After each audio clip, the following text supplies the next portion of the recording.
The secret is out. A thriving arts scene, hundreds of amazing restaurants, shops, and boutiques, plus annual festivals drawing in hundreds of thousands of people to its downtown. Greenville is quickly becoming a vacation destination. And sitting 10 stories over Main Street in his corner office with a panoramic view, Mayor Knox White has helped transform downtown into a one-of-a-kind Main Street. How long has this taken to get where we're at right now in 2015? Well, it goes back to the 1970s. It goes back to the time when the malls opened up and downtown fell apart when the department stores left.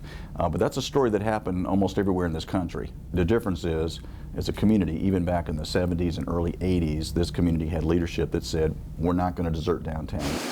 When I became mayor, I really discovered that I enjoyed architecture and urban planning and just the whole, what makes people want to come to a place as opposed to being some other place. And that's exactly what the mayor and I talked about one afternoon on Main Street. And there's lots of things to do, no matter what age you are. That's the great thing about it.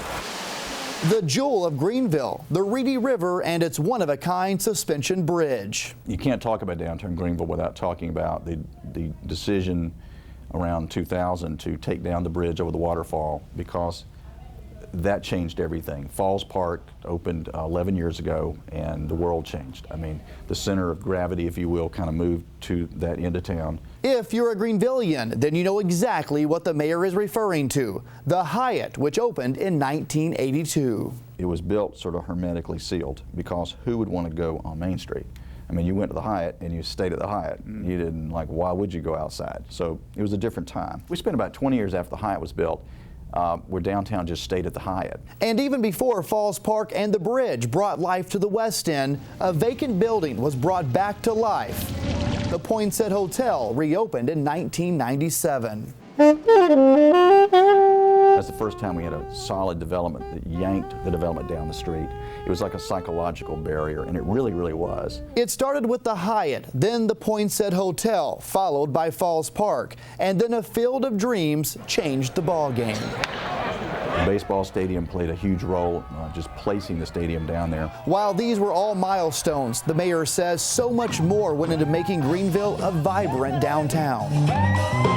I look at downtown Greenville and I tell people it's a product of two things, a commitment to good planning and great partnerships. The mayor kept using one word over and over as we walked along Main Street: mixed use. He told me it's the key to downtown success, and you see it everywhere along Main. The bookends on East McBee Avenue is one of the mayor's favorite.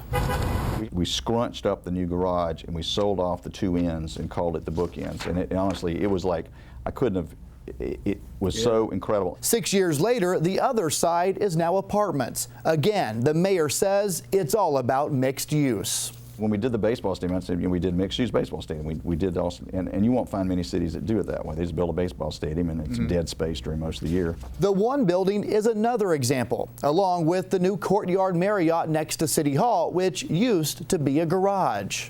This was City Hall parking garage and a plaza that no human being ever walked on this plaza. At least I never saw anyone leave our building and use it. It was sold and transformed into this. And we got what we wanted, which was mixed use and a green space convertible to an ice skating rink. And what would Greenville be without green space? The river is our brand, is our identity going forward, and I think our next steps really should be to focus on the river, in particular to create more green space. Because as we have all this growth, I think the biggest challenge we have then is to look back 20 years from now and see that we use this opportunity to capture green space, to expand our park system, to expand our bike and walking trail system as we're doing.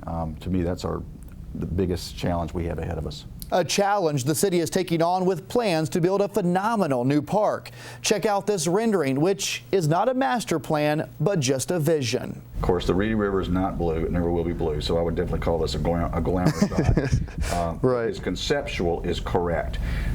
It's a floodplain in the middle, and then you got high ground on the edge. It features a pond, an outdoor amphitheater, several water features, basically Greenville's Central Park. And while it's still in the early stages, it could be a reality sooner rather than later. There's about 7 new developments that have already been announced on the edge of this park, and it hadn't even been built yet. So that's one of the things that concerns us, is it's getting ahead of our planning. The mayor recognizes, though, they have a few things to work on and knows a few things are missing from downtown. Please insert your parking ticket. I'd personally like to see some more of the garages free on the weekends, but it's an issue of the financing of the garages and all that. One of the things that's missing very clearly is what really more of a conference center, just more space for meeting spaces, especially groups and organizations from outside of Greenville that could come in here and have their annual conferences and meeting areas. But 5,500 square feet of meeting spaces will soon be open. One of the biggest projects underway is here, along the river across from the Peace Center. A 12-story, 156-room Embassy Suites with a brand new Ruth's Chris at River Place. See this new Riverwalk experience at River Place happen, and then to keep going up the river where the Kroc Center is and the Wittenberg School, and to move Public Works and create a new park and green space along the river there. It's like the mayor told me, the river and the waterfall have always been what set Greenville apart, dating back to the early 1900s. But really, we've just gone back to what Greenville used to have, what Greenville used to be.